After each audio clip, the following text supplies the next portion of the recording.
Brian DiMembro, we have here an 18th century war map issued in Paris. It was created by Brion de la Tour and published by Rapilly and in 1792. It's folding. It's a heavy paper. It's copper engraved. It's got original outline, hand color. It retains the original folder, which we'll see in one moment.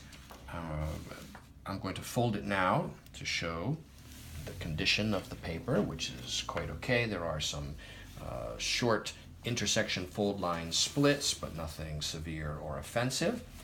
The original covers have the actual original leather stamped title piece to the front board, and this uncommon item is currently available on my website, briandimembro.com.